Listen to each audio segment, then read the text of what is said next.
He's got to be playing golf, right? Got to be. He's golfing? He had some kind of function. Oh, function. He teed off about an hour and 20 minutes ago. Do we know where? So we can send his somewhere boards? bougie on the east side. Somewhere bougie on the – as if there isn't plenty of – our entire team lives on this side. Well, do any of our guys live on our side? Maybe Miles? Miles, like southeast? Yeah. Probably towards you. Yeah. Bernie lives over in my neck of the woods. So that some of there the has to be a few there. players. Feels like everybody comes this side. I always thought when I moved up to this fine city of ours that one thing that what this city doesn't have is something that Columbus had a lot of, which is like elite golf course communities. There's not a lot of those up here. A lot of the country clubs are old school. There's one in Aurora that has that. I think Barrington, is that what it is? Barrington, yep. Yeah, that has like Beautiful. the big houses and the track. course and all of that. Like there's a few of them, but by and large, not. And I always thought you put one out here on the west side and it would just crush. Yeah. All the athletes could go live there. I'm trying to think if there's a really good golf course. Oh, there are, but community. But in terms of like Sweetbriar's nice in Avon Lake, but it's public. Yeah. In like Stonewater and Highland Heights, Jimmy Hanlon's track is beautiful. Sure. I think that might be gated. But I mean, again, just in east Dublin side. alone, Dublin, Muirfield Village, Country Club at Muirfield, Tartan Fields, Wedgwood, Kinsale. I mean, there's 5 or 6 just in Dublin down there. By the way, my buddy played, which of the tougher ones, Scarlet or? Scarlet. He played Scarlet 2 days ago. Bloodbath. Said it was unbelievable, and he pretty much pooped himself by the time he got to the second hole. The people down there always complain that Jack made it too tough when he renovated it, that he made it unplayable. He made it basically a championship course so that for like the Ohio State golf team. But one thing that if memory serves, if you're an Ohio State graduate, you can play there. Yes. Pretty sure that's it. The Scarlet and the Gray. And so a lot of them live in that area, that upper Arlington area. And if they don't belong to Scioto, they belong there and they play there. And so then that course became almost unplayable for people who aren't collegiate golfers or pros. So that can happen. Terrible. But yeah, you're right. There are a lot of golf course communities down there. Yeah, there's tons of them. It's loaded up. Yeah, they're absolutely loaded up. So last night, watched a little of the sports, watched the Bucks and the Celtics close things out. Or not close things out, but the way that game unfolded. Watched a little of the hockey, and then I watched the season finale of Winning Time. So did you watch this, Gibbe? Did you watch Winning Time? Are you watching this? I've seen some of it. I have not seen it all yet. Well, spoiler alert, the Lakers win the 1980 championship series. Shocking development. Right. Magic Johnson has 42, 13, and 7 while starting at center and playing center, forward, and guard, and they win the championship. And it culminates probably a 2-year run from an athlete standpoint that's as good as any. Wins a national championship at Michigan State, drafted number 1 overall by the Lakers, wins a championship with the Lakers while winning finals MVP along the way. There was some, as it's been with the series throughout, there's been some liberties taken with what's fact and what is not. But it was a fun final episode of it. And it got me thinking, as you know, we were talking about Miles and I talked about Bernie. We've talked about this a lot before with Bernie, how he is so revered here and as revered here as any athlete is anywhere. I would argue that Magic Johnson in Los Angeles is in that realm. Absolutely. The way that he is felt, the way Bernie's felt here, Magic has felt feels that type of love in Los Angeles. But I would also say that similar to Bernie, and this is probably what this series did to great effect, it made a younger generation, if they're watching it, even people in their 30s, oh, he was really good. I think if you ask people in their 20s who's Magic Johnson, they might have very little frame of reference other than successful businessman, always around the NBA, know that he's an all-time great, but none of them have seen him play. Nobody understands that he was a unicorn. Yeah. You know, that he was a 6'9" point guard when that didn't happen. Correct. You know, in a way, he was, I think, the most similar guy to him now, not in terms of style of play, but in terms of uniqueness, is probably Giannis, a 7-footer who does what Giannis does. That's probably it. But I was thinking about all of those things while watching this from the standpoint of this is now exposing a younger group of people to how good that dude was at a young age and what he accomplished. It's odd in that you could argue, I mean, the junior hook he hits in 87 against the Celtics is right there, But the 42-13-7 against the Sixers in Philly to win it as a rookie, maybe his signature professional moment. And nobody saw it live. No. Nobody. No. I don't even. It was on in 4 markets. That's amazing. It was on live in 4 markets. Los Angeles, Portland, Seattle, and Chicago. I think it was Chicago. Not on the East Coast. 4. No, because in those days, CBS gave the affiliates the choice to carry the primetime lineup, which, boy, if I go back to my youth, my guess that would have been like Dukes of Hazzard, Dallas, Falcon Crest, maybe, something like that, Dynasty, something like that. And those were such behemoths that you didn't want to pull those off the air, even in rerun, for a live sporting event.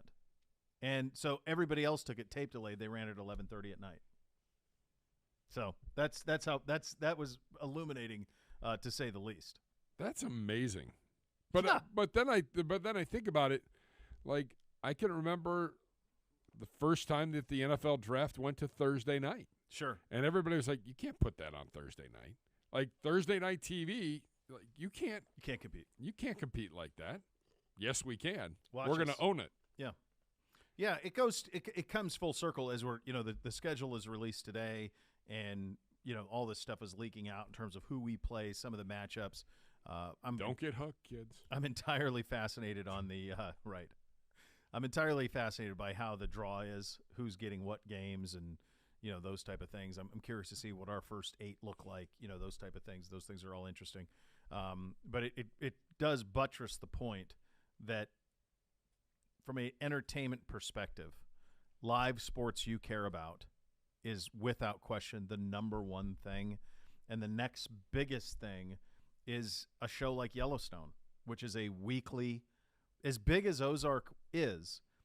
Ozark, in a binge situation, it's not a communal affair. It's you watch it on your time, and you can't even really discuss it because you don't know who's done with it or who's not. Yeah, who's where. Right. Whereas Yellowstone airs every Sunday. Game of Thrones aired every Sunday, so everybody could watch it, and then you talk about it. Sports is the last thing that presents that. There's nothing else. There's nothing else that does. We made that point yesterday talking about Tom Brady and the money that he got. They paid him that money to be the face of Fox. That's what he's doing. It's live TV. It is, yeah. And live TV doesn't exist a whole lot. No. Anymore. No, it doesn't. So Zegura's golfing. I'm nursing landscape projects this morning that won't end. And you had a nice morning. Little drama. All right. Little drama. So in the morning, I have about an acre in my backyard. It's pretty big. Little Ponderosa there. A little bit. So in the morning, I open the door. The dogs, they go out. They go run and, kind of get things going, get the blood flowing a little bit. I go out with them. I've got the younger ones on a shot. I have the shot collar because she could chase things. She has no problem going after squirrels, and she likes the competition of all of that. So they both go, and my older one, he won't go unless she goes. Mm-hmm. Normally, like if she goes after something, he'll go. But otherwise, he's like, I just want to do my business and get inside, and when can we eat breakfast? Sure. He goes tearing out the door, and I'm like, the old man? I'm like, where's he going? Like, the old man's 10. Yeah, I'm like, where are you going? Right, what's your hurry, and pal? She's in hot pursuit, but I don't think she could. Anyways, I get out there, and I'm like, oh, they're chasing the squirrel again. Okay, great. That's how we start. Mm-hmm. Except, like, it's around one of our smaller pines, and I'm like, well, the squirrel didn't go up. I didn't see the squirrel go up the tree, and what's going on out there? And I'm walking out, and I see it behind the tree. That's a black and white stripe. That's a morning changer. That's what that is. That's my 3-year-old puppy getting sprayed directly in the face. Oh, no. The older one getting sprayed all down the side. Oh, no. And a full-on battle royale going by the time I get there. Oh, my God. And you don't even want that. No, I'm you got trying to rabid avoid situations. this. You've got. Yeah. Oh, God, Gibbs. It is a full-on melee. My wife, I was giving her a few extra minutes to sleep in the morning. She had a little bit of the sinuses or allergies are all a mess. And I was like, hey, I'll take the dogs out. I'll start getting 80 going for school and all that. And it all went to hell in a handbasket. And I mean, the pup is just eyes are watering. She's foaming at the mouth because she's just trying to get the oil off of her. And the other one's like, what the heck just happened? What did I go after? Like, I leave them outside. They are just reek. All I can smell, and I can't smell anything since I fell on my face a few years ago. We won't talk about how that happened. Jeez. But, like, I don't really have a strong sense of smell. That's all I can smell right now still. You still have it in the nostrils. I walked in the house. I go into the bedroom. I was like, hey, you got to get up. I'm like, we just got skunked. And she's like, you got to be kidding me. We haven't had this happen in probably 8 years. Like, it was our older dog that originally had it happen. And this one was brutal. I mean, it was full on. So how do you go about getting that out? First and foremost, this whole wives' tale that tomato juice is the answer is not the answer. That ain't it. It is not the answer because your job is you have to get the oil off of the dog. Oh, so you got to use the Down soap or something? Downy or whatever? So Dawn? Leave it to me. We're taping some things this morning, so I had to run in here, grab my microphone. I'm like, I'm going to have to work from home this morning. I run in. All I can smell, I'm like, if people smell me, it smells a little skunky. You can guess what people think is going on. Not the case. I grab the microphone, and I'm now sitting in the Drug Mart parking lot waiting for Drug Mart, my favorite place in the world, to open up at 8 a.m. Oh, my God. It's a concoction of baking soda. Okay. Dish soap, and hydrogen peroxide. Oh, yeah. Because you've got to get the oil. It's all about getting the oil off. You got to do that, and then you buy the skunked shampoo, and then you got to do that and put that on the dog. And Drug Mart has all of these things? They have it. Skunked shampoo? Yep. Walked in. They don't anymore. I bought the rest of it off the shelf. Yeah. And if I could have bought beer, I probably would have just stayed home and cocktailed up today because literally we had, if you would have driven past our house right in the driveway, there's a 6-foot table out that is tarped on the top, and literally we would walk the dog up on the table and just lather up and multiple times. And I still don't think it's totally done. I ultimately left. My wife's like, I'll finish this up. Jeez. And I'm just like, I have a show. I actually have to go. Zegura's off. We got to do a program. Wow. So, not great today. Not great. Well, there's no animal. As soon as a dog runs, there's nothing that's more terrifying on the other end of it than the skunk. I mean, that's it. That's the entire. The squirrel outruns the dog a good 98% of the time. Sure. And both my dogs can fly when they want to. But the squirrels can outrun them. And, birds, chipmunks, all that, they're fine. It's the damn skunk. And I didn't see it. It was hiding behind the tree. Worst case scenario. It was a long morning. Well, how early is this? Because usually they're gone by the time sun hits. They're gone. It was 6:45. Like the sun's up. Yeah. We have an agreement.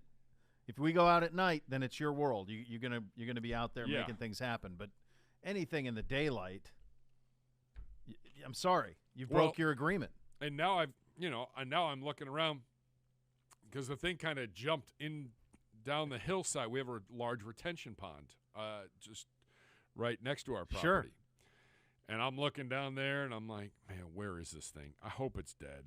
Like, do frankly, I kind of do because you just want it gone. You hope that the experience I need is it so to go traumatic away. that it leaves. Yeah, I need my dogs hopefully to be smart enough to know that was a poor choice, and they should not be doing that again. Ugh. Well, I think lesson would be learned. I hope, but my wife keeps going, Jason, you can't be angry. They're dogs. This is what happens. I go, no, it doesn't. It does not happen. This is like the first time in 8 years this has happened. I'm like, I can't. This is not going to work. How do you get it out now? Is the smell gone? Is it Oh, sorted? it is definitely not gone. It's definitely not. Like the breezeway smells, outside smells. The one area where they had the showdown at the OK Corral reeks. Oh, no. And I'm just like, That's going to be there for a while. we think we got, I would say 90% of the smell off the dogs, but like the pup that got sprayed in the face, you can smell it on her. You just can't. And I'm like, honey, where are they going to go? Because all I can think is the Beau rule would be they're outside. They're outside. Yeah, that's it. We're not dealing. I'm not dealing with this. But yeah, you got a fenced yard, right? No, they can get amok. Oh, they can run. Yeah. You got I don't have a solution for you then, because that's how I would roll. Is they'd be outside. Yeah, we had an underground fence, one of those underground ones. Yeah, and they blow through that. No, we just have, like you, we run into people that just don't see the markers and cut it. And then you're just like, what were you doing? How you doing there, man? Hey, you saw that? You saw the marker, right? Yeah. It's there for everybody to see. Yep, exactly. How'd that go? Oh, my God, Gibby. Well, I hope your afternoon is better, my friend, because that's a brutal start to the day. It wasn't great. Wasn't great. Can't get any worse. Lots of going on here today. We have schedule release day, and we see some of these things being leaked out throughout Twitter. I don't know what to believe or what not to believe. But yeah, exactly. There's a lot out there. I told my bosses, they were like, hey, we may end up getting it. I go, I don't want it. I do not want any responsibility. Yeah. Because I do not need to be terminated for accidentally sending something out that shouldn't have gone out. I don't need to see it. I don't want to see it. I had a very powerful man once tell me, it's one of the greatest pieces of advice I've ever gotten. If you have a secret, tell nobody. And this is kind of how I feel about schedule release day. I mean, let's be real honest. Probably 50 people in this building know exactly what our schedule is. Correct. Maybe more. You know why? Because they're going to, at some point today, when the schedule drops, they're going to release a social media video with some amount of creativity, knowing our guys probably a great deal amount of creativity, that is going to highlight the schedule, and that's going to be something that's going to drop. Well, that is something that is duplicated throughout the National Football League. Correct. So at least 50 people in every building know the schedule. Yeah, and I bet, we have a live read, single tickets for all Browns home games go on sale tonight. There you go. So, I'm sure the head ticket people have to know. Oh, yeah. Great. They have to know. I do not need to know. I agree with you. And I think that's the smartest way to go about this, is to go about it with no scores, because otherwise you'll be led around a little bit. I think a perfect example of this was this morning. So I'm watching Good Morning Football. Peter Schrager's on.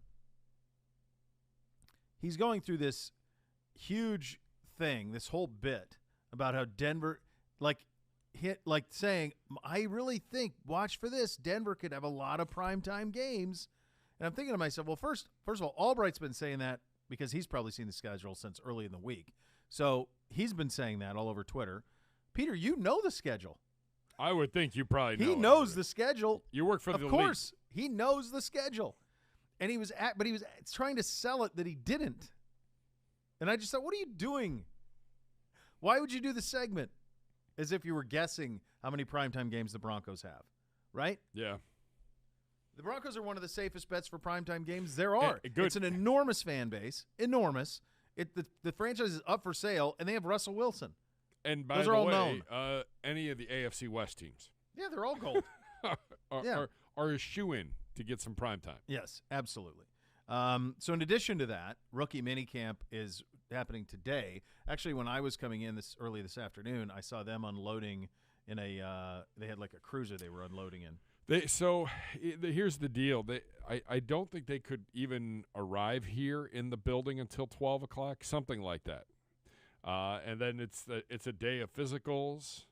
You forget that the day two guys were all here, but no one else has been here until today. The rest of those draft picks and whoever the unsigned guys are, we should hopefully have a list at some point today. This is their first time here. They have to sign a contract, right. Or they have to sign some paperwork, before they can take part in all of this fun stuff that's going to happen here this weekend. So, it's getting tours. It's getting the equipment figured out with the incomparable Brad Mellon. No Zegura to rebut that. No Zegura to rebut that. You're always incomparable with us, Brad. Yep, exactly. Forget about him. Yeah, I agree.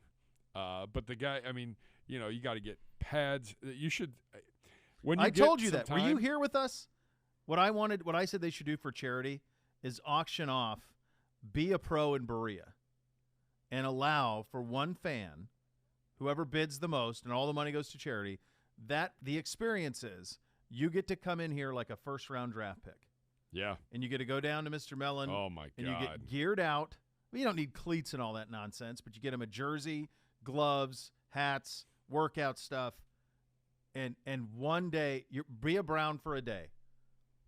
I mean, what's the number on that? Wouldn't that be so cool? The amount of stuff, you meet with Andrew Barry, sign a contract for a day. That's what I'm saying. It's a like, you come through contract, here, you get a little eat lunch. in the cafeteria. You get a little lunch. Yeah. Did I just give somebody a great idea for a charity? I mean, I feel like that's when we got something where there's an auction. Yes. I'm fine with that. I think that's great. I'll talk to Jenner about that. Would Jenner be the one I talk about that? Yeah, I'll talk to her about that. That feels like a home run. Yeah. That's an experience that money, it can buy. Money can literally buy, but it'll take a lot. Yeah. Yeah. And then I hope that whoever wins it, donates it to a kid. So a kid could go do it. That's the way you do that, if you do it right. Yeah, come sit in on the show for the afternoon. Yeah, sure. Put you on for a segment, get you a little FaceTime. Yeah, have Rock walk you around to all the things. Yep. Sort See the draft room. Perfect. Heck, I can't even get in the draft room. No, but you go can in there, get check it out. Sure. Go in the locker room, get a smoothie, 1,000-calorie smoothie, like Nick Harris was smoking. I don't know if they allow that. And get your lunch before 12:15. Easy. Oh boy. Easy. Yikes. We did get a. It's a good job out of you. It's a mailbag day. Tweet us your questions at Browns_Daily using the hashtag AskCBD. We'll get to those in the 1:30 hour of the program. I'm just seeing this from the sports world. So you saw the Kentucky Derby. I had it on my list to ask you about because it's one thing we didn't cover yesterday. Yeah, unbelievable. I mean, truly, I've never as cool a thing as I've seen was the live call synced up to where the horse was and how it got to where it got. I mean, he was shot out of a cannon. The Larry Kalmus call is stunning, remarkable, and the greatest upset since 1913 or whatever the heck it was. Stunning. I saw an Exacta paid like $360,000 on a $2 Exacta box. Remarkable. 80-1. But this is what I was fearful of. So this just happened in the last 20 minutes. The owner of Rich Strike has said that they will not run in the Preakness. Saying, now, if the idea was don't run him, he's a Kentucky Derby champion, stud fees. Fine. I get it. Right. That's a once-in-a-lifetime opportunity. My guess is, quite honestly, you and I probably could have bought this horse on Friday. I mean, truly. I mean, they bought it for $30,000. Yeah. I mean, this house was purchasable the Friday before the Derby. You could have got it. Yep. Okay. Now this horse is worth millions. So if the story stopped there and it was he's not running the Preakness, okay, makes sense. I get it. No. I don't. Instead, like where this is going. he says their original plan was to point towards the Preakness and not run the Derby, but they ran the Derby, so now they're going to skip the Preakness and point towards the Belmont in 5 weeks. I'm sorry, I don't care. It's called the Triple Crown. To me, if you have a horse that is able, if he's able and passes a horse physical, so far I believe he's passed all of his tests. Then get his butt in the Preakness, man. What is the reason? Says that they just want to give him the 5 days rest. We thank the wonderful Preakness Pimlico folks that have reached out to us, and I very much appreciate the invite. We wish you all have a great race. That's just stupid. I mean, if I'm them, I would shut the horse down is what I would do. I'd just send him to pasture. Go for those stud fees, man. It's bad form. That's why people care about horse racing. Yeah, you got to have it. 6-week stretch is people caring about horse racing. That's right. And you have to have it get to the Belmont with a couple of wins. Yes. Then there's something there. I'm sorry. It should almost be mandated. I agree. I think it should be in the contract. If you sign up for the Derby, if you win the Derby, you have to race the next one. If the horse is physically able, you have to. That's what I think you got to do. By the way, did you hear the jockey got suspended? No, I didn't. For Rich Strike? Yeah. He got suspended for something he did, I want to say, at Thistledown here last week. Oh, I will find it. Yes. Can you imagine? Can you imagine the dichotomy of racing at Thistledown? Well, the guy is from from Youngstown. He's from Youngstown, and then all of a sudden you won the Kentucky Derby? Hold on. Stand by. He got suspended for something. Sonny Leone serving suspension for careless riding in Ohio, his 5th ban since fall. This week, last week, he rides the horse to the Kentucky Derby. This week, Leone serving a 4-day suspension for careless riding during an April 27th race at Ohio's Thistledown Racecourse. That's an incredible 2 places to be at the same time, right? All due respect. I mean, the Ohio Derby is a fantastic. We've been there. We were there the week of it a couple of years ago in the summer. Boy, do you remember that? I'm not hard of memory. That's a legendary show. Yeah, I do. Sir, we're on the air. I believe was the line. The dude got suspended. Unbelievable. I don't. All right. Okay, congratulations. You're suspended. 5 days. Okay. Enjoy. I guess I hope the check cashes for the Derby. I'd like to think so. Yeah. What an unbelievable turn of events. Yeah. Jeez. As Gibby mentioned, tickets for all Browns home games go on sale tonight, starting at 6. Browns home opener and continuing at 8 o'clock with the team's remaining home games. For more information, visit clevelandbrowns.com. Wait, so the opener – wait, something is going to be the home opener is going to be announced at 6? Yes, the team is allowed to announce the home. Every team, I think, is allowed to announce their home opener 2 hours prior to the schedule release. Okay, and then the NFL will do it at 8 o'clock. So you have that to Correct. look forward to tonight, which is very, very nice. And it'll be 8 o'clock. All of the Browns social media platforms will have some kind of schedule release announcement. Okay, there you go. So you'll be able to see it. There you go. We look forward to that. All right, we will get into what we expect to happen, how the opponents will go in, and some of this stuff that's already being leaked out, including some early Sunday Night Football stuff. We get into all of that. We're off and running here on a Thursday edition of Cleveland Browns Daily, 850 ESPN Cleveland.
I got a winner for you, the Bath Authority.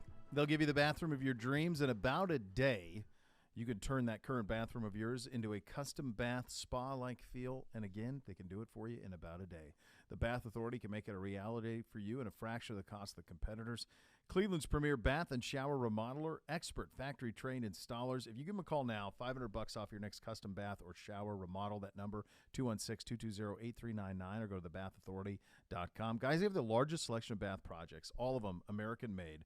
Change your bathroom from outdated to outstanding in about a day. The number, 216-220-8399.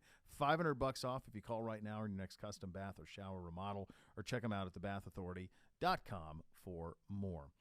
So the schedule is out today. These things continue to leak. There was one that leaked today, another national game. It's Sunday night. It's Kansas City at Tampa Bay. You mentioned this yesterday. Pretty remarkable how they had to kind of change everything once Tom comes back. He basically single-handedly salvaged the NFC schedule. Yeah. Truly. Because otherwise, if he's not in Tampa, there's not a team in the NFC that's viable. It's the NFC South that's viable. The only NFC East teams, like there's always going to be a little interest.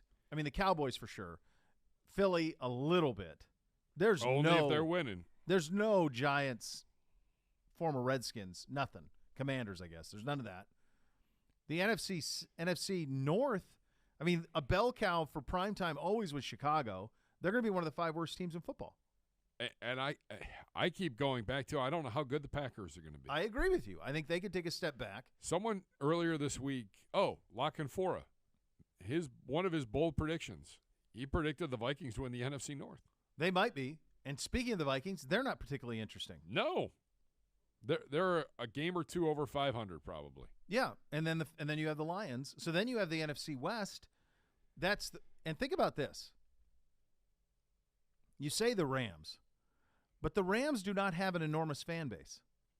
People forget this. When they left Los Angeles the first time, they were playing in Anaheim in the Angels Stadium, and no one was going to those games. Nobody cared. When they left, nobody cared. Nobody. And then they go to St. Louis. Probably if you're looking for an emotional touchstone for anybody who claims to be a Rams fan, it's probably the greatest show on turf with Falk and Warner. Yeah, and Holt and Isaac Bruce. It's probably that group, Nelly, St. Lunatics, that whole thing. But that's a short window. That's all over by 2004. That's over. I was there. I was there when they lost to the Patriots in the Super Bowl, and I was there through 2003. And it was awesome. But that city loved them when they won. And at the end of the day, it was a baseball town first. It was a hockey town second. Yeah. And then it was a football town. Yeah. And honestly, without ever getting a new stadium, they just were never going to thrive there. Correct. And what Laurinaitis always told me that people don't realize about there is that there really isn't that much corporate money. There's Budweiser. Yes. But then beyond that, and then Budweiser wasn't owned by the Bush family anymore. You know, Correct. they sold to InBev, and that was it. So there just was nothing to sustain it in downtown. So when people say, "Oh, the Rams are in that," no, not really. I don't think they are. Nah, they're not there yet. No, and they're not the 49ers. I don't even know if they're the Seahawks in that sense, where there's some national following. And the 49ers obviously have a pretty good national following. And then you have the Cardinals, who I don't even know people in the desert care about the Cardinals. Most of them are transients. Correct. And your 49er team really is based out of San Jose. Correct. Yeah. They're not based out of San Francisco. No, that's correct. So I think Brady, in a way, kind of salvaged the whole thing. The NFC. Him coming back allows for them to schedule NFC teams because he alone can lift up the opponent. That's a big deal. Very big deal. That's why yesterday in our power rankings we talked about. Right. 4 of the top 6 in Dan Hansis' power rankings were NFC teams, and that didn't make any sense. No. Like, the Rams are good. I don't think Green Bay's one of the top 6. Hey, man, the Rams have lost a lot of people. The turnover's there. Robert Woods isn't there anymore. Von Miller. Odell's not there anymore. Von Miller's not there anymore. Your leadership. I mean, you've got Aaron Donald, you got Matt Stafford. Jalen Ramsey. I mean, they're going to be good. But yeah. You know, and Can Stafford, they run it back? I don't know. I think Stafford, despite people in football who really appreciate him and kind of saw all of this coming for him, I don't know that he moves the needle for the non-football fan, is aware of how good of a player For he the is. fringe Charger or for the fringe Rams fan, he probably doesn't. No, I don't think so either. Yeah, I mean, Aaron Donald moves the needle more. Yeah. So, I mean, top 3 teams in the NFC. Yeah, I mean, it is Tampa number 1? yeah. I mean, I think it's Rams Tampa Bay, Rams, Green Bay, Dallas, and then or San Francisco, I guess. But that depends on who. I don't know what's going on with their quarterback situation. And I think a lot of it depends on who's your, what's happening in San Francisco. Like if it's going to be Garoppolo or what's it going to be, right? I mean, that's kind of the way that goes. You asked the question here: which opponent would you like to see at First Energy Stadium this season? Well, it's Tom, right? Final season, last chance. I would think it's Tom, but I think you could make an argument for the Chargers. Yeah, that's going going to be a opponent. really fun game. Look, there's not going to be anything sweeter than whipping the Steelers, the Bengals, or Ravens, especially Correct. the Steelers and Ravens. But, yeah, I mean, I think probably the most exciting football team's the Chargers. But just to say, hey, I was there. For example, I remember when I was in Florida at the time, seeing Jordan play, even with the Wizards, Yeah. And it was like in his last season down in So Orlando. when Peyton came here, when Manning came here Right. with Denver. You're like, wow, that's Peyton Manning. Peyton Manning. It's a big deal. Yeah. So the idea that in what feels like is his last season, Tom Brady will play here, I think that feels like a win. So it was I was having a conversation with Jim Donovan the other day after he filled in for you on CBD, and we were talking about Brady, coming back, and obviously he's from Boston. Sure. Like he knows Tom and he knows the Patriots really, really well. And he said, the last time Tom Brady was here? And I said, no, I'm trying to remember. He said, of course he remembers. Photographic memory. Yeah. He said, he was coming off of his suspension from Deflategate. It was the first game back was against us. Was it really? And the entire city, like the entire downtown, might have been a Patriots tailgate. Oh, I bet. Sure, and Tommy. he came running out like at noon. when the quarter everybody runs out. There, down along those tunnels, there were 10,000 Patriot fans. Yeah, and the place it shook when he came running out. So just to see him, I got to think you got $375 million waiting for you. It feels like this is the end of the line. I'm going to play out the contract, and that'll be what she wrote. Which road trip would you take? The one in South Florida. That's the one I take. I'm assuming that you're telling me that I have unlimited funds to stay where I want and do what I want. Yeah, then I'm going to South Florida. I got you. Especially if that's late in the year. Like if there's any chance that that's a December game, a November game. In the past, our luck has been it's September or October. Right. It's hot as all get up and miserable out. But if that's brutal weather here, that's perfect. That's direct flight. That's on the beach. And you can, whatever your style is, you can go South Beach. You could go, you want to go down even further, you go up to Lauderdale. You could stay anywhere. Whatever your speed is, you can get it there. That's where I go. I do the Miami trip.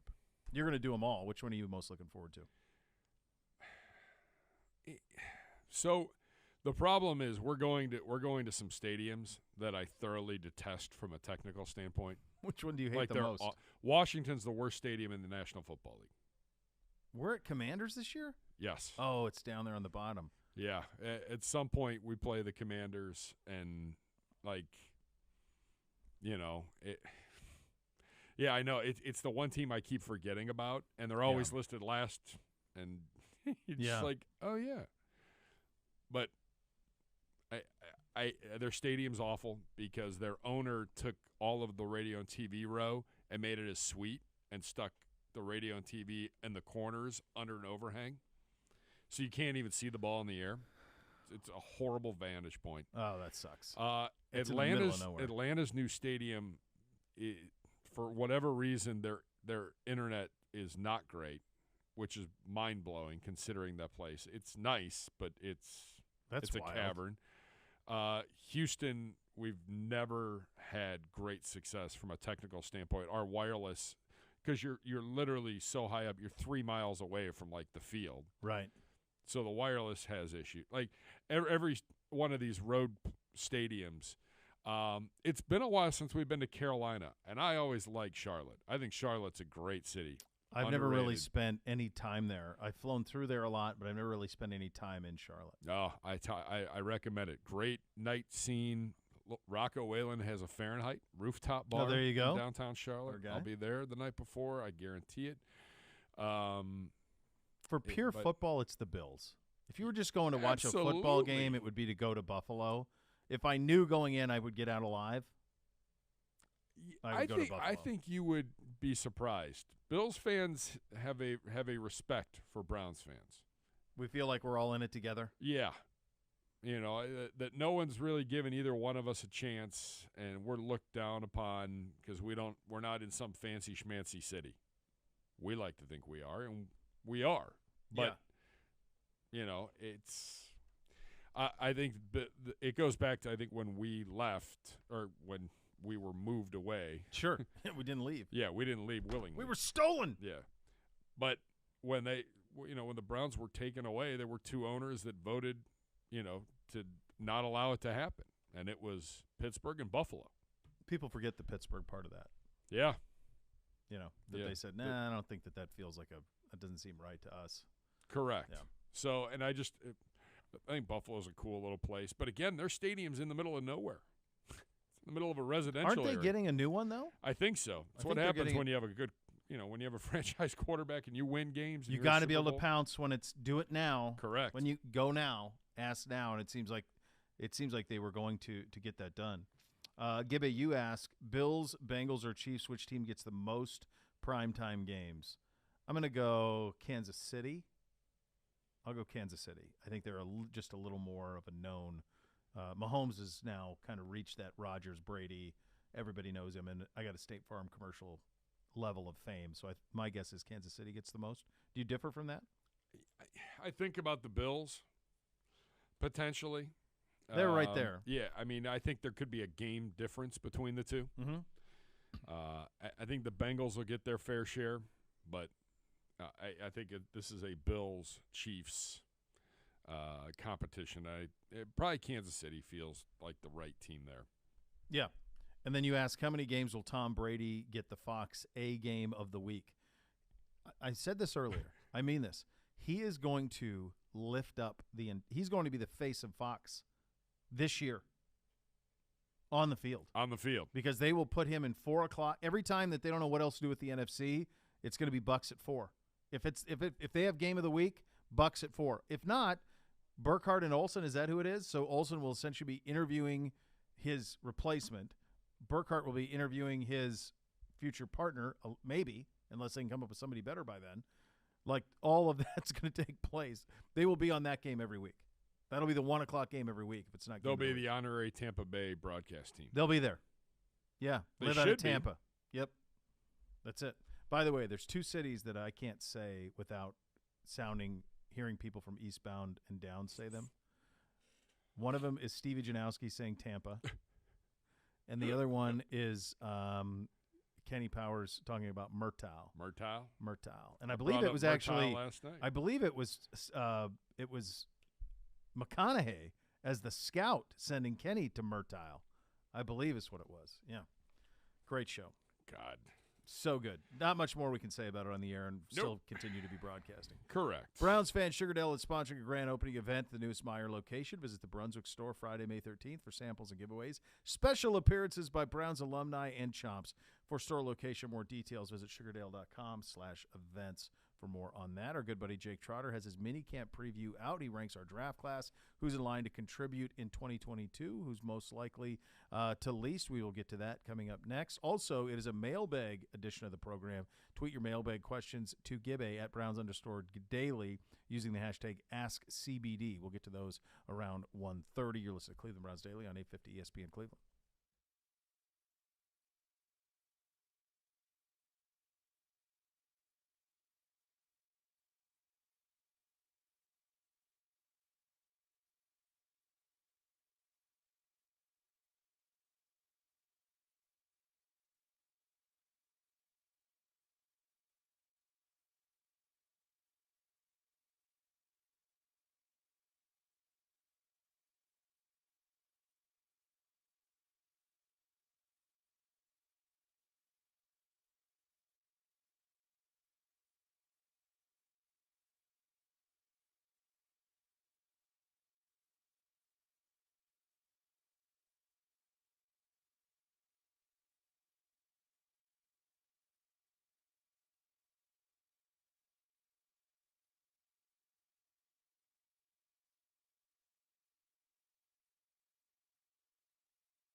Your business operations collects all the data you need, but are you having a hard time bringing it together and selling the full picture? Well, I've got an answer for you, and they're my friends at EOX Vantage.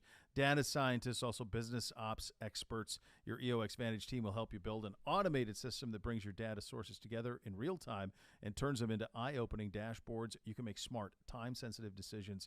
Staring at spreadsheets to provide insight that maybe you needed a month ago? With EOX Vantage, you'll know exactly where your people stand on their activities and deliverables and gauge your financial performance. Easily and accurately track progress and your return on investment. It's so easy, and you can check out how companies are making their business intelligence smarter by visiting eoxvantage.com for more information on that. Our good buddy Jake Trotter putting out a training camp, or not training camp, I guess a mini camp preview with some interesting stuff in it. Always good to read Jake's stuff. It's the best in the business when it comes to these type of things, and he is on these things. As I pull it up right here, Gibbe. Yeah, my internet just dropped. Really? Just for a second, it did. Yeah, so you've been warned. As rookie, let's not have that today. We don't need it. We got skunks and everything else. Yeah, rookie minicamp. Rookies are in the building today. They will. They'll be here.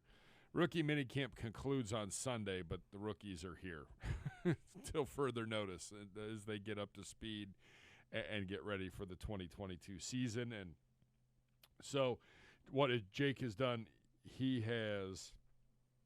So his list is he's ranked who's in line to contribute in 2022 for most likely to least. Okay. I haven't even gotten in. This is what I would say. Don't you feel like there are two that are locks? Cade York is kicking, and David Bell is starting at receiver. That, to me, feels like, as the roster is currently constructed, that feels like go for it. Put a Sharpie on it. Would you put York 1 or Bell 1? York has to. We don't have any other kickers. We did get rid of all the other ones yesterday. He's got to be it. Last week. We don't have anybody else. So it's all him. It's all him on that front. And then I think Bell, I thought in building the Browns, you saw an incredible kind of window into how Kevin Stefanski felt about David Bell. So you couldn't be any more direct than that. And I think Perry and Winfrey, who he has third on this, so he goes York, Bell, Winfrey. Perry and Winfrey's going to get every opportunity to be a starting defensive tackle. I would agree with that. Every single opportunity. And then from there, it's rotational. Emerson at corner, be in the mix, right? Troy Hill's gone, but you have three guys who are entrenched. Yep. He'd be in the mix. Alex Wright, Isaiah Thomas. I would put Wright ahead of Emerson just based on our current edge rushing room. I don't have a problem with that because we don't, until Jadeveon Clowney walks back through that door. By the way, Jerry Hughes, who we reportedly had interest in, he signed elsewhere over the weekend. So, it feels like a lot of the eggs are in the Clowney basket, that's going to be a return. But as of now, that has not happened. Yeah. The more I read from experts and analysts around the football world, the more buzz there is for Isaiah Thomas, the edge out of Oklahoma, who, 7th-round pick, but, Chad Reuter said he could be a starter on this team in a couple of years if things pan out the right way and with the right coaching. Jake says back-to-back 8-sack seasons in college. Thomas has the tools to get after the passer. He could become a situational pass rusher for the Browns if those tools translate. He's in the mix. Yeah. He'll be in the mix. So, those guys, both those edge guys, Wright and Thomas, will get every opportunity. But my hunch is they'll be behind Clowney and Miles. I would think.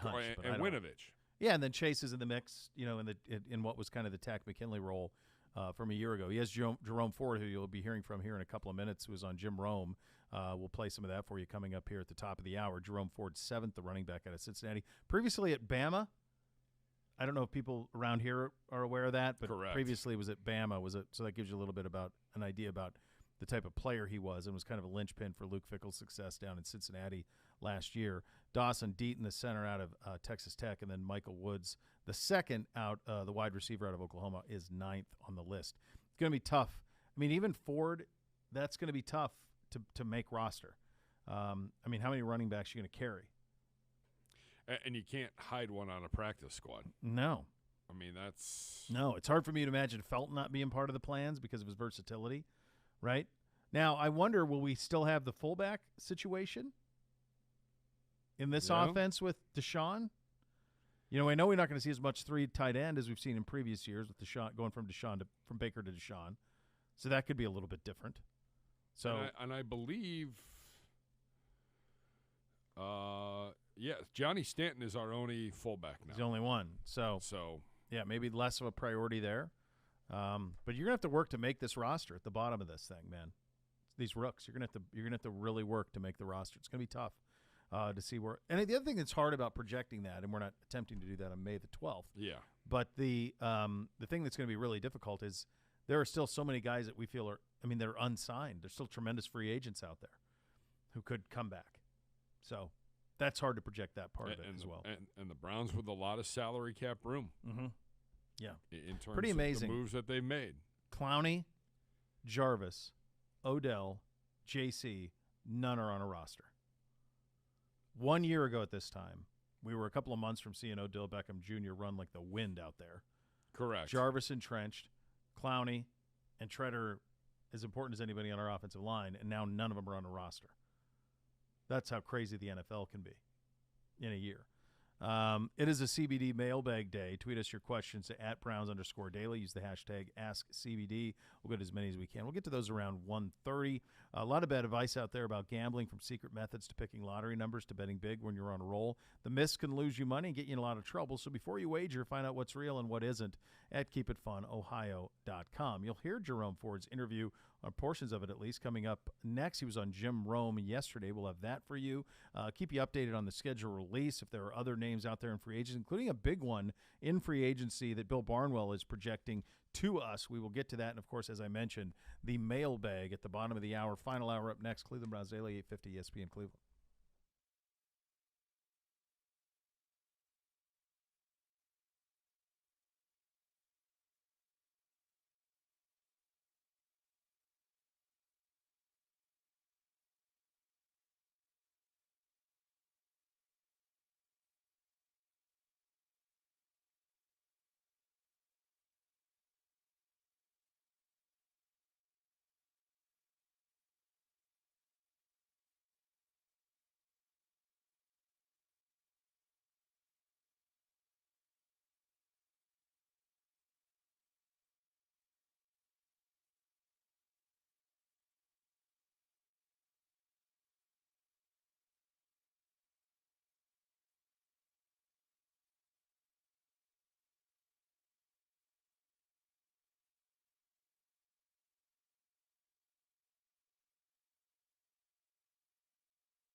Beau here for Indy East 4th. Excited to be part of the great story of East 4th Street. Indy brings a music-themed atmosphere with Southern comfort cuisine and craft cocktails to East 4th. Indy has a big announcement this week. The Cleveland Rooftop Bar located above Indy is opening today. The perfect place to celebrate downtown all summer long. My sister-in-law told me this weekend, Cleveland in the summer is a vibe, and I couldn't agree more with her. Brought to you by the owners of Char Whiskey Bar and Grill and Avo Modern Mexican. Learn more at Indy East 4th on social for more information there. That's going to be a happening. The schedule is released tonight in full. There are reports out there of a opening game in Carolina. There's a lot of stuff that has been leaked out, most of it around the National. Some hasn't been leaked, some's flat out been reported. I'll give you a couple of things that I will be interested for in tonight with the schedule. I want to know how we start. I want to know how many what the early. We used to do this thing where we would look at it in terms of quarters of the season, 4 quarters. Despite having 17 games, I think you still kind of do. First quarter, second quarter, third, fourth, and the fourth just happens to have 5 games in it. But I want to know what that first 4 games looks like. I want to know what the next 4 look like and how they all kind of add up. I want to know how you close the season. Is it going to be like it's been in recent years where you close the season with a lot of divisional games down the stretch? Or will that be mixed up? Will there be some consistency? How will they spread out the divisional opponents? When do we play the Bills? That's one that I'm certainly very, very fascinated in. Obviously, you're wondering when you're talking about an away game, Deshaun Watson returning to Houston. That will happen this year as we have to travel to Houston to play the Texans. When do we go to Miami? Is that a road trip game for your Uncle Beau on a nice November? Maybe go down to Miami and catch a game and do that one right. That's one I'll be interested in. The Tom Brady game here is going to be an incredible scene, potentially in his last game, the greatest quarterback of all time. Maybe Otto, but we'll see. Tom Brady here, that would be something you'd pay a lot of great attention to as well. The Chargers game here is going to be very, very fascinating. And obviously the rest of the schedule and division, it's a meat grinder, man. It's an absolute meat grinder. You look forward to those short weeks. Do you play on a Sunday against an opponent and then you play a stiff opponent on a Thursday? Those are things that I'm interested in as this thing goes along. And so those are kind of the check marks you're looking for. As we mentioned yesterday on the show, I think the other thing that's really fascinating is how does the NFL prioritize its television partners, and in the case of Amazon, its streaming partner? It felt like forever CBS, NBC, and Fox were the big dogs when it came to picking the games, and that ESPN and NFL Network took the scraps. I don't know that that's the case anymore. Amazon has given a lot of money to the NFL for the rights to Thursday Night Football. They paid a lot of money to Al Michaels and Kirk Herbstreit to call those games. They want those games to be good ones. They paid for them. So I'm curious what that looks like. I'm curious what the Monday Night Football slate looks like with Aikman and Buck, knowing that their new deal has been negotiated and that ESPN has paid a lot of money for the NFL. And what does that look like? We know that they're going to have 2 Super Bowls in the next 5, 6, 7 years on ESPN/ABC. Do they start awarding that to them now? That will be fascinating to me. Then I'll look at primetime games. And again, I'm not waiting all day for Sunday night. I like them at 1 on a Sunday. That's what I prefer. I don't mind a Thursday. I don't mind a Monday. Sunday, not for me. I think NBC needs to see something from the Cleveland Browns, probably. Do you think that NBC put them on Sunday? What do you make of what I just said? Do you think Sunday Night Football is still going to get the priority that it once did? Yes, I do.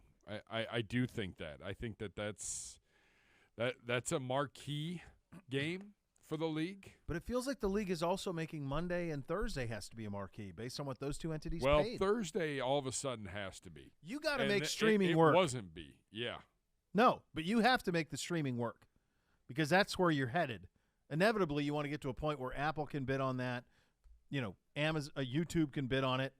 Facebook can bid on it. You want the most valuable companies in our country to be able to bid on that. They all have platforms. You want to be able to have them bid on it. Yeah, and I don't think Thursday night has necessarily been a priority in the past. No, it hasn't. Nor has Monday night, since it's gone to ESPN. It's been, kind of here's this little engine that could. Now all of a sudden you're going to have. Not only did they pay more for it, but you're going to have Buck and Aikman and the Manning brothers all doing those games. And I feel like ESPN's going to get a Super Bowl. It might be in the form of ABC. Well, they're getting 2 in the next 7 years. Yeah. Yeah. In the new contract, they got 2 of them. So initially I was thinking, gosh, Buck's not going to call a game forever. And then when it happened, come to find out he's going to call 2. Just not this year. And one of those overseas games, one of the London games, is an ESPN Plus only game. How many people do you think – what would you think the percentage of people who have Amazon Prime – like, is there a stat on how many people in this country have Amazon Prime? No. But, like – for a while it felt like it was it was a minority. It certainly feels like the majority now. Correct. But you have Amazon Prime, but how often do you check out the TV live streaming part of Amazon Prime? Right, you have Amazon Prime for the shopping. This is pretty remarkable. So here's your Amazon Prime numbers. All right. So, jeez. 148 million Americans have Amazon Prime. 148 million Americans.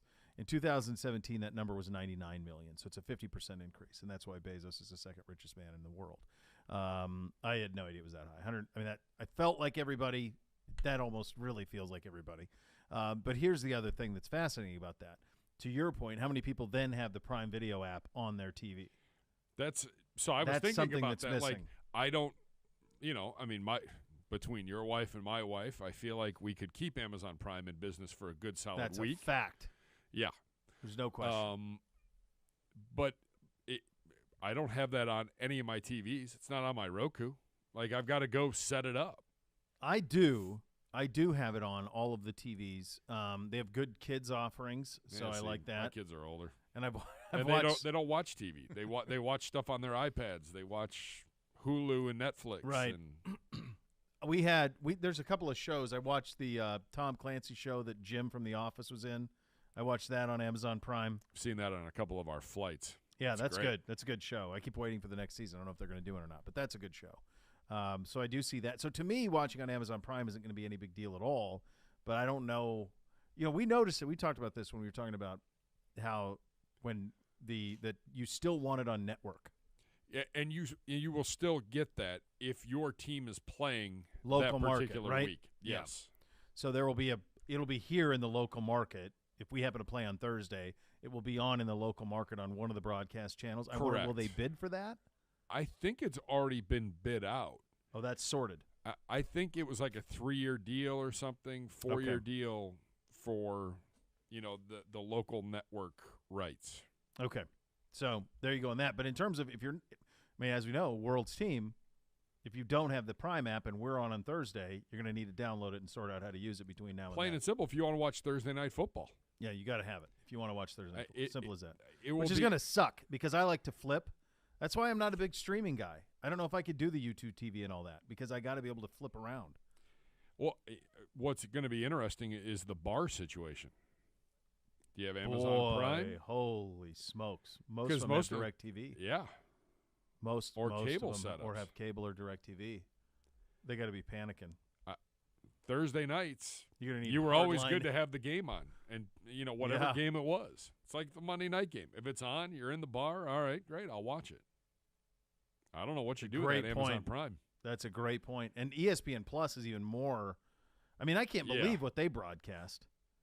This year in the winter, like my oldest and I were watching Montana State basketball like on random Tuesday nights. They're broadcasting it. They do a bunch of the MAC games. Yeah, they do. That's right. We were watching Ohio a little bit as well with that, with Bowles' team down there. So, yeah, I don't know. By the way, did you see the Akron rebrand? I did not. Yeah, they rebranded their logo over the weekend. Really? Yeah, it was like the Zorro Z. Yeah. And I know that it's kind of hip to crush on all these things. I actually think they did pretty good. It's an A. It's kind of a designed A with a little bit of a Z in the A, but it kind of looks like the Alabama A, but a little more of a – I think it's good. It's fine. There you go. Yeah, they did okay with it. I don't know what – the Z, I think unless you're – I think what you're hoping for, the problem with the Z is the logo is unless you're from here, like, you're going, what university Z? You don't want to have your main logo being your nickname. So I get why they did it. But they got that done pretty good. Yeah, good job. Yeah, so we're going to get home opener at 6. Supposedly all the teams can reveal their home opener game at 6. and then at 8 o'clock, the rest of the schedule comes out. I think that's what we're getting. Okay. Yeah, something along those lines. Okay. I mean, otherwise, how could you know, the what was the live read for tickets that we had going on? That was earlier. Yeah. Tickets for all Browns home games go on sale tonight at 6. 6 with the Browns home opener. So, and then continuing at you 8 gotta with know the what team's the home remaining opener home is games. if you're going to get tickets. You got to know. These are all don't you? single games, right? Because all the seasons are long gone. Yep. Judging those There's guys a killing waiting it. list. Hop on, and trust me, the waiting list is never as long as you think it is. There you go. Pay attention to the scores out of Gibby. That's a big score right there. That's a very big score to pay attention to. Do you want to do the Jerome Ford thing coming up next? Yeah, let's do that next. All We'll right. combo that with Bill Barnwell stuff. All right, so we got Barnwell and we got Jerome Ford coming up next. You'll listen to Cleveland Browns Daily on 850 ESPN Cleveland.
Let me know if this is you. Your business operations collects all the data you need, but you're having a hard time bringing it all together and seeing the full picture.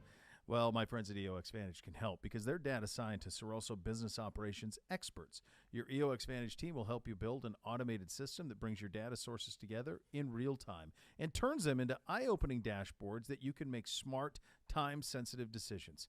Staring at spreadsheets provide insight you need to know last month. With EOX Vantage, you'll know exactly where your people stand on their activities and deliverables, and gauge your financial performance easily, accurately, track progress, and your ROI. Check out how companies are making their business intelligence smarter by visiting EOXvantage.com. And as we mentioned here from earlier, this was yesterday, compliments of Odyssey and CBS Sports Radio, Jerome Ford's interview with Jim Rome from The Jim Rome Show.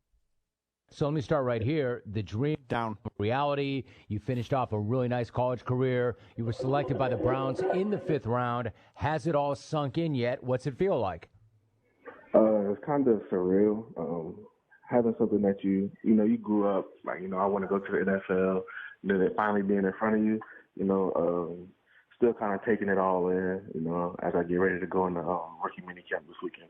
All right, so I would imagine also on top of that, it's sinking in right now. You spend your whole life making sacrifices, and people around you make similar sacrifices. Then you get there. I'm curious, what was your reaction to hearing the Browns call your name? And then secondarily, what are your thoughts about entering a running back room that has Nick Chubb and Kareem Hunt?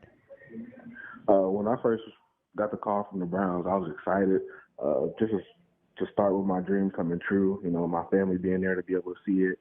And, being able to come back to a place where I'm kind of familiar as far as coming back to Ohio.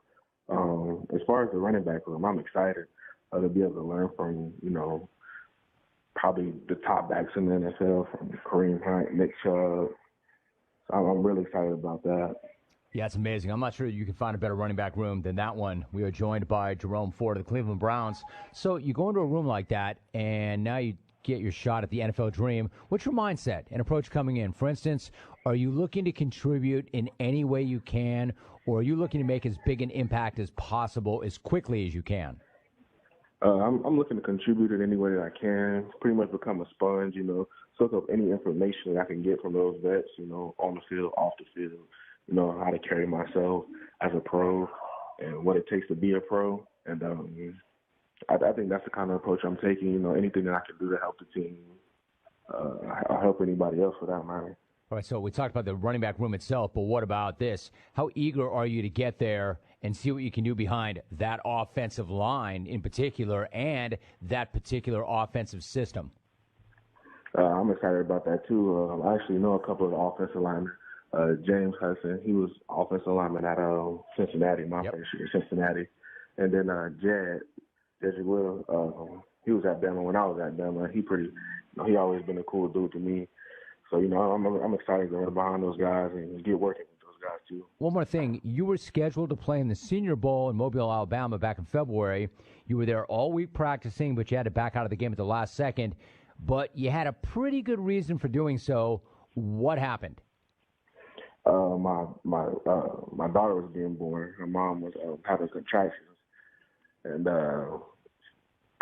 I pretty much wanted to be there for the birth of my daughter. It's something that I wouldn't miss for anything in the world. Stand by. So, heck yeah. So what's it been like being a father? It's been kind of crazy. 15. Well, I know. With everything that's going on right now, I probably won't get to see her as much as I want. But the few times I am there, late nights, it has been fun, though. You're hot. Definitely been fun. All right, good stuff there with Jerome on Jim Rome Show, courtesy of Odyssey and CBS Sports Radio. Bill Barnwell with the predicting the top 10 remaining NFL free agent signings, and automatically, Gibby, I hate this because of the first one I see. I know. I don't want to live in a world where Jarvis Landry plays for the Ravens.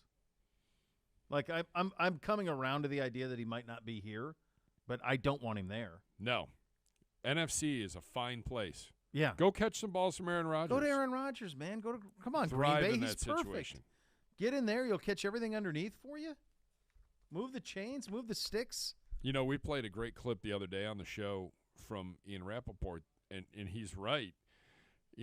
There's a ton of free agents still out there, a surprising number of free agents at this time of year. Right. The problem is the well is dried up. Like, are people going to get double-figure contracts? No. Probably That's not. over. That's over. Where are you going? Then don't you prioritize winning? I mean, that would be the – I do not want Jarvis in Baltimore. That's all I'll say. Yep. I don't want him there. No. I mean, if I were Chicago, I might be smart and sign him. I mean, they need someone. They got to get Justin somebody Fields to throw the kid a bone. But yeah, you can't do that. So he's got Julio Jones going to Indy. That one makes all the sense in the world. Yeah, I don't like it, but yeah. No. Odell to Green Bay, but Odell's not going to play until November, man. At the earliest. I don't. At the very earliest. To me, that seems so far out there.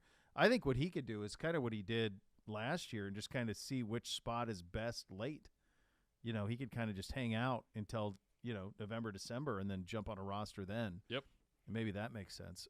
Corner Trey Waynes to the Kansas City Chiefs. Seems fair. James Bradbury to the Cardinals. Another corner. That seems fair. And then here's where it gets interesting. Ndamukong Suh to us. Of all the names we've talked about. This isn't one. This is not one. No. He writes, like the Cardinals, the Browns have obviously made bigger headlines on offense this offseason. They have on the other side of the ball.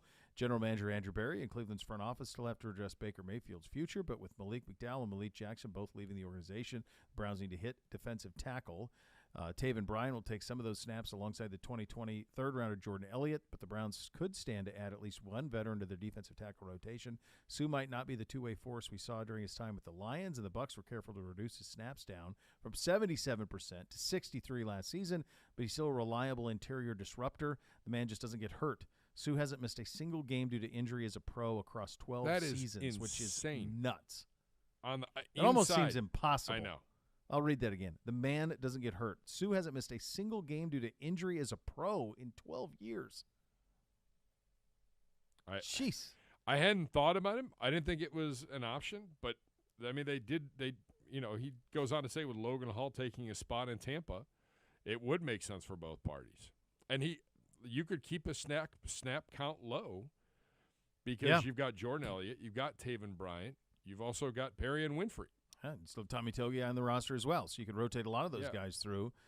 He does say re-signing edge rusher Javian Clowney to play alongside Suh would be the logical follow-up. That's a line. That's a lot of line. I'd sign up for that. I mean, Jadeveon Clowney's sophomore year at South Carolina and Ndamukong Suh's last year at North Carolina are just dominant, let alone Miles. But, I mean, I'm pretty sure that was the first year I had a Heisman vote. And Ndamukong Suh, I think I put second. I remember writing his name on the ballot. He was dominant at Nebraska, absolutely dominant. And they had nothing else around him. Nothing. I mean, he was a one-man wrecking crew. Yep. As we continue on this list, Eddie Goldman to the Rams, Mike Remmers to the Chargers, Eric Fisher to the Steelers on the offensive line, Anthony Barr to the Cowboys. So that is how that – these are – look at some of these names, Those Gibby. are big names, man. There's a lot of big names out there, man. It's a lot of big And there's names. more than this. I mean, that's only 10. I keep waiting if this is just going to go all the way to camp or if there will be some stuff once we get out of minicamp. Does feel like it's on hold right now. Like nothing's happening right now. But it's weird because even Coach told us, like by minicamp, they hope to have this roster done by mandatory minicamp. I don't see how. And I mean, you'd have to really get to work. But stuff could be in the works. But then you find yourself following, like, Jarvis will tweet something innocuous on Twitter, and you're like, oh, what does that mean? Yeah. Or I saw it going around, Joe Hayden put on Instagram a picture of him in a Browns jersey, looking at him in a Steelers jersey, because he's obviously played for both. Joe's still without a roster at this point. So there's a lot of those guys who are out there. You mentioned Treader doesn't have a team. I mean, that's insane to me. Treader, Jarvis, Odell, Clowney, right now none of them are on a roster. And a year ago at this time, when we all stood out there on that balcony and did the shows out there and watched Odell run and saw all of that, just think how much has changed in a year. Yeah. It's amazing. And Treader may be waiting because, I mean, he's a veteran. Yeah. He can come right into camp and be ready to go. Well, yeah, and we basically, it was the J.C. Treader rule last year. I mean, he didn't practice. So correct. It's one of those things where he was always ready and was great. He was really underappreciated, not here locally, but nationally for how good he was for us. He was really extraordinary. There's still some time. It is a mailbag edition. Get your CBD mailbag questions in at Browns_daily. Use the hashtag AskCBD. We'll get to as many of those as we can here coming up in a couple of minutes. I also want to tell you, Browns fans, Sugardale is sponsoring a grand opening event at the newest Meijer location. Visit the Brunswick store this Friday, May 13th. Samples, giveaways, special appearances by Browns alumni and Chops. For store location, more details, visit sugardale.com/events. In addition to that, tickets for the Browns home games go on sale tonight starting at 6. Continuing at 8 with the team's remaining home games. For more information, visit clevelandbrowns.com, and you will find it there. The mailbag. Oh, we have a presenting sponsor of the mailbag. We do. Wow. How about that? What a day to be alive. That's coming up next. Cleveland Browns Daily, 850 ESPN Cleveland.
Rumpke Waste and Recycling, family owned and operated. Whether you join them as a customer or as an employee, you'll become part of the family. Visit rumpke.com to learn more. Is that a demerit on my part? No. I was going to say, it felt like I had the mic muted over here. All right. So you would have been able to hear yourself. Would have been able to hear it, and then I couldn't. Yeah, then we could have avoided that. Yeah, exactly. Right. No demerits there. All right. So there you go. All right, we got a mailbag. We We have a presenting sponsor of a mailbag. How about that? Well, not surprised. We're presented by our great friends at Vivid Seats. Let's go. Oh, boy. Vivid Seats, an official fan experience partner of the Cleveland Browns. I would think once that schedule comes out tonight, some really cool fan experience packages you'll be able to buy on Vivid Seats starting tomorrow. As the Browns hit the road. That little South Beach package, I bet? I like that one. Oh. That's the one you do. Let's just hope it's when it's cold. Be in the cold. Yeah. Throw us a bone. All right, that'd be nice. Be November. Be December. It's been in the hottest part of the year. Or I would the also fall. say November and December, but don't do it around a holiday. Correct. You know what I mean? Give me an empty weekend in November or December. Nice trip to the warmth. Yeah, I mean, the Who ideal gets hurt? thing would be the week before. Ideally, would be the week before Thanksgiving. I mean, think about that, and then you give me a bye week going into Thanksgiving, and you just stay there. Just stay. Happy Thanksgiving, Stay as family. long You as want to you come want. see me? I'll be in Florida. Yeah. The beautiful thing about going down there is you can, if you want to be single shuck and jive guy, all of that you want. If you want to be family guy, all of that you want. Great resorts for that type of stuff. So there's everything. You want to be, casino, done. Sort that out too. Yep. All right. You can tweet at us at Browns_daily. Use the hashtag AskCBD. Zegura's off today. We will run amok while this segment goes on. We will run between the navigational beacons without him. He's the one who steers it out. He usually does. I mean, the Coast Guard would arrest that guy every 10 minutes. Yeah, they'd be like, they'd have the siren going, oh, No you got to go question. back in. You got to go back on this side. That's right. This side of the barrier, not that side. That's right. Ryan Black tweets at the show, Beau, while you were away, Nathan Zegura expressed his desire to abolish all ice cream trucks. Do you have anything that you would love to destroy that typically brings lots of harmless summertime joy to the youth of America? Well done, Ryan. Well done. What was his reason? Just they're creepy? Yeah, he thinks they're creepy. Yeah, with the van and the old Whatever. weird-looking Like, guy. it's an ice cream truck. Here's What is the difference between the ice cream truck guy and the pizza delivery guy? Well, the pizza delivery guy is bringing the pizza to your door. The ice cream ice cream truck guy is luring your children to him. So that would be the biggest Yeah, difference. but if you're a responsible thing. parent, you're probably going with them. Right. Like, I'm going. I am. I mean, I'll tell you this: when my kids hear that music, Bootsy's eyes are the size of silver dollars. It is a sprint, barefoot to the road. What do you have? As if he's never had ice cream before in his life. Like, that's his I'll attitude. take the entire right side. I'll take all of it. And he always makes a critical error. He always buys the ones that look like Spider-Man or whatever. I'm like, that's going to suck. Yep. I'm telling you, that's going to suck. It's going to end up on the ground. Like, he'd buy like the Ninja Turtle ones. With the gumball eyes. The stupid gumball eyes. I'm like, that ain't where you want to go, brother. No. You got to go the praline cone. You got to The drumstick. The drumstick. Stay in a chocolate cone situation. You could even go just simple if you like. Give me the ice cream sandwich. Yeah. Yeah. Like, give me something like that. I would do one amendment to. I don't have near the issues he has with ice cream trucks. I do find his issues with them funny. I would say the one thing I would say to that is, don't you dare show up as an ice cream truck in my neighborhood until at least 6:30. Do not show up at 5 o'clock. So you have two windows. You can either come afternoon between 1 and 3:30 or 4. Once summer rolls around. Right, once summer rolls around. Or you can come after 6 or 7, before 8. You cannot come in the dinner window. I can't navigate that. So that would be it. The other thing I would say, as now that a parent of young kids, and this would break the young me's heart, I would abolish, like, if I ever see like a little kid holding a firework, I'd arrest him. Because every time I see my kids around any sort of firework, I think a hand's coming off. Sparkler included? Sparklers are a little different. There's not an Ah. explosive nature. True. None of the rest of it do I trust. Yeah. None of it. All right. Ryan, love you. Thanks, buddy. Good job out of you. Good tweet. Lance tweets at us at Browns_daily using the hashtag AskCBD. What's the most memorable sporting event you've gone to as a fan? That's tough because we've worked. God. I don't remember the last Do time. you I have went an just as answer for that? For one that you went to as a fan? I think it might be the night that the Cavs clinched to go to the finals the first time in 2007. I feel like think that might be because that night was memorable. And Sure. then, then I had to go back to work. I did work pregame, work postgame, and worked all night. But I think the last sporting event that I went to Indians Cubs World Series. but the that Cubs was won, so I try to block that out. Yeah, I went to Game 1 of the World Series here, but I'm with you. It wasn't. I mean, you probably have to go back to like my Montana days. Like I went to, there was like some Cat Grizz football games that were a lot of fun when I was in college. But you've been that honestly, I wonder if this happened to you. I have found that because of, especially when I was in the TV side of this, that I did lose my fandom. Oh yeah, right. I'm still I'm still a fan, but it's tougher to watch a game just as a fan. For sure. Because I start dissecting things. Absolutely. You're looking at it in a different prism. I don't sit there and just There's enjoy no question. it. Yeah. And honestly, like my kids get on me all, do you love the Lakers? I did as a kid. But I don't care now. Yeah. Like now, since I've been in this, you lose that. And they'll be like, well, you're a bandwagon fan. You follow the Cleveland teams. I'm like, well, they're here. Like, this is where I live. This is where I live. So, yeah, these are the teams I follow. And that's it. So I think that's one of the casualties is you kind of miss that. What's the coolest sporting you've been at as a credentialed member of the media? Most memorable?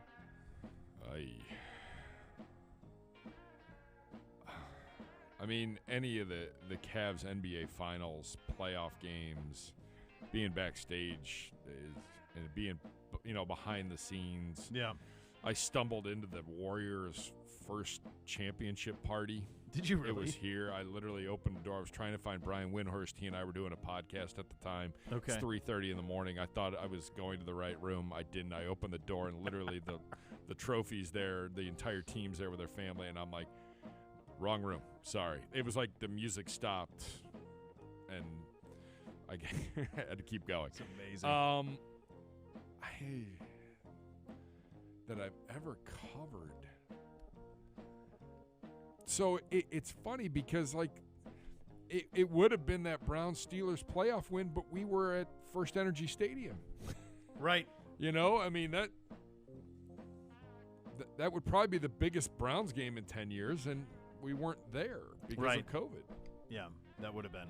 So it was unbelievable. I will always remember that being in that room and, what happened that night. But I don't know. What about you? The two that jump out to me, Brady's first Super Bowl win with the Pats. They're 14-point dogs in the Dome. It's the first Super Bowl after 9/11.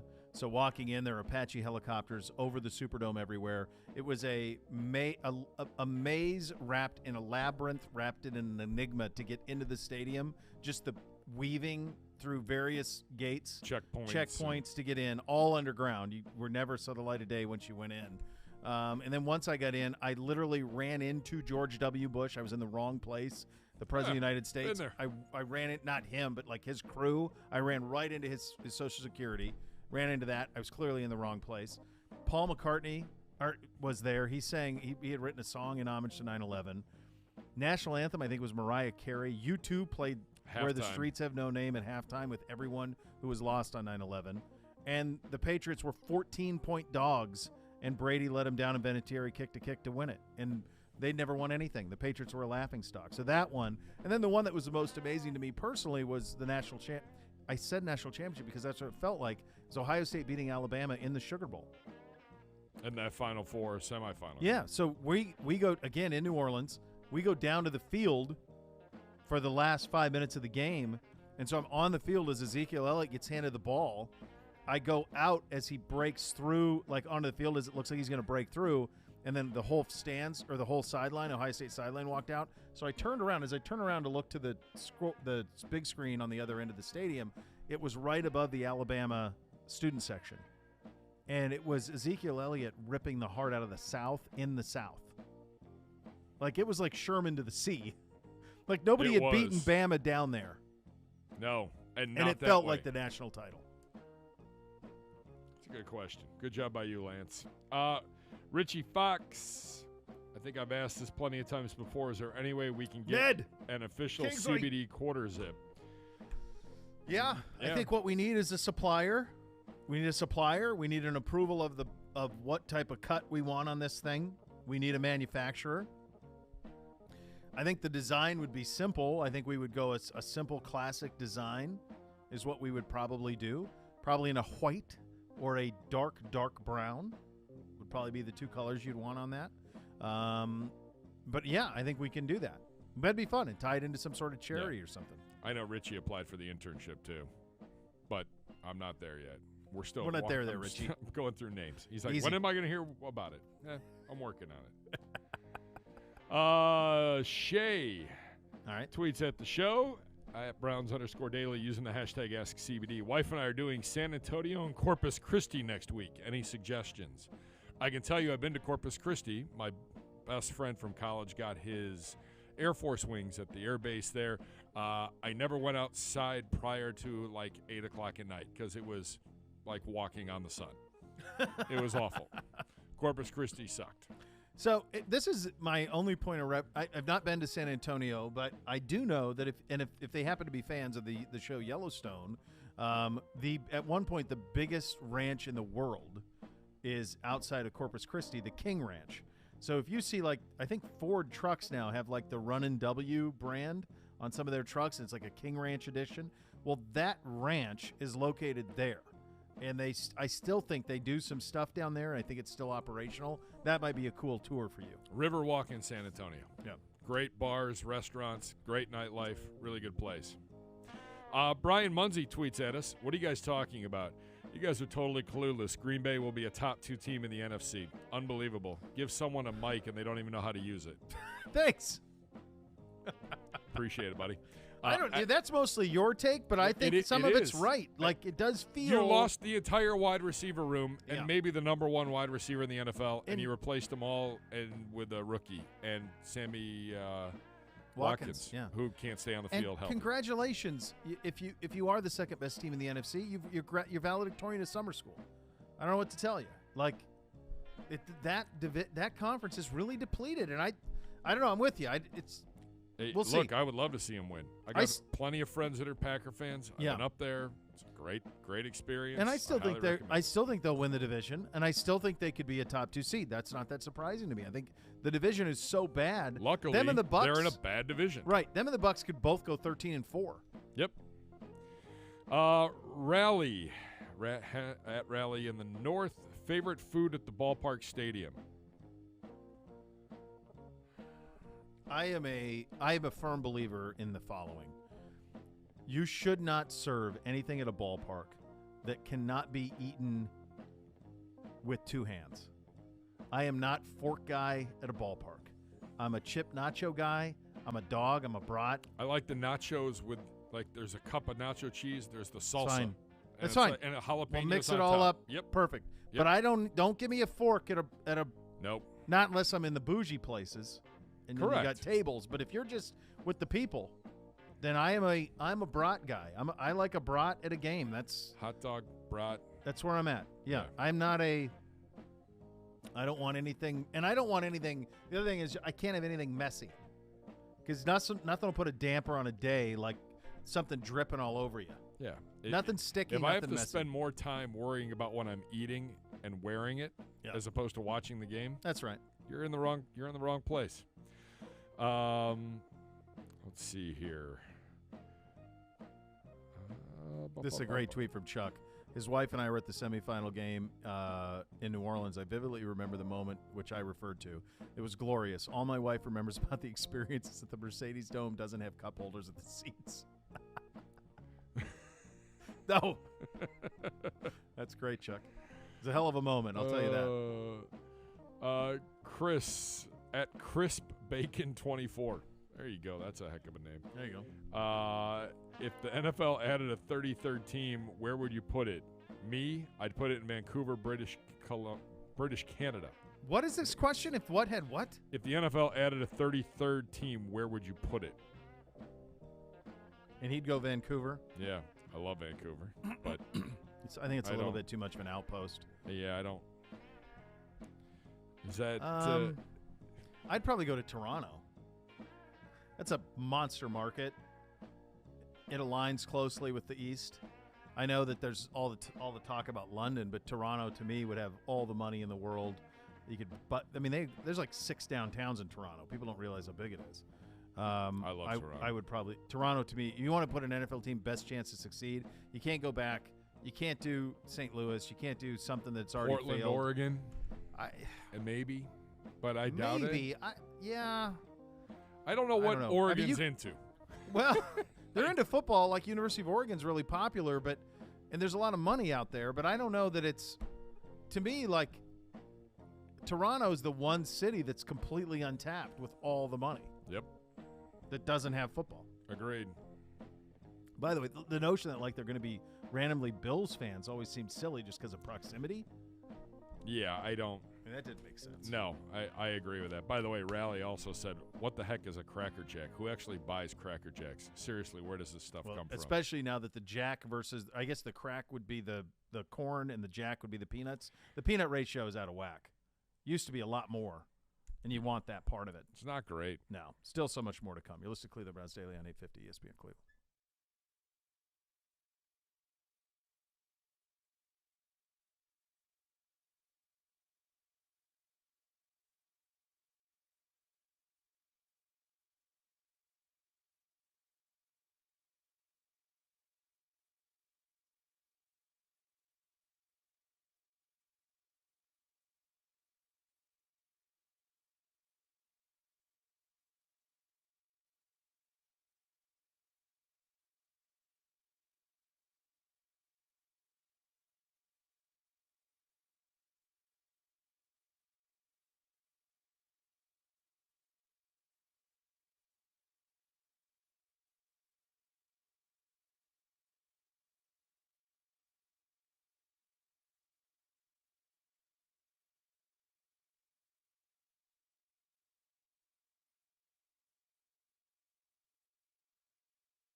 Car, truck, or motorcycle accident cause you injury, call the injury lawyers at 1-800-ELK-OHIO for a free case review. Elk & Elk's a proud partner of your Cleveland Browns. And keep it locked to the Browns' social media platforms, clevelandbrowns.com tonight at 8 for all the details on your 2022-2023 Browns schedule release. Tomorrow we will have Rookie Day here in Berea, some media availability, one-on-one interviews, media sessions with this year's rookie class.